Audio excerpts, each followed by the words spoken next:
Nasa 3 milyong Pilipino ang hindi pa rin nakatatanggap ng kanilang physical na national ID.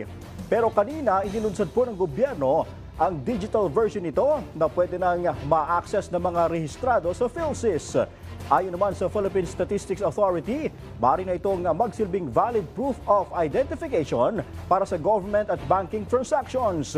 May balitang A to Z si Ian Maghanoy. 1, 2, 3.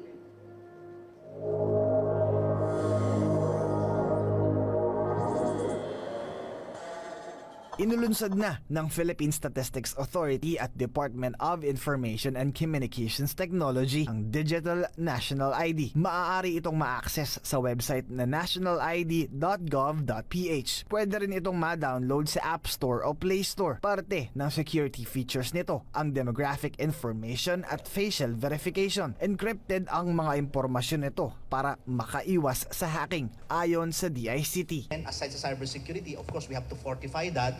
The data itself is unreadable, no, to the accessing entity, even programmers. Itong mga systems natin ay nababasa niya yung QR code, no, kung ikaw man ay may hawak ng physical card, e-Phil ID or the digital national ID. Lagpas 87 million na ang rehistradong Pinoy sa ilalim ng PhilSys National ID System. Pero nasa 3 milyong Pinoy ang hindi pa rin nakakatanggap ng kanilang physical ID. Dapat nauna na muna yung ID para kahit pa paano. Kasi mas kailangan yung ID. Kasi sa online, sa web, mabilis na makak eh. Diba? Alam mo naman ng panahon ngayon, dahil matatalino. Paglilinaw ng PSA, tuloy pa rin ang pamamahagi ng physical na national ID. Yun nga lang, kailangan pa rin ng pasensya dahil may limitasyon sa printing nito. The maximum number of cards that can be printed on a given day is 80,000 cards, no? And depending on conditions, minsan mababa ito. Inaasahan namang magsisilbing valid proof of identification ang National Digital ID na magagamit sa lahat ng government at banking transactions, physical man o online.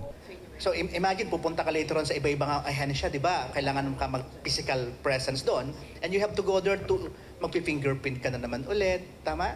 Magpi-picture taking ka na naman ulit, kaya mahaba yung pila.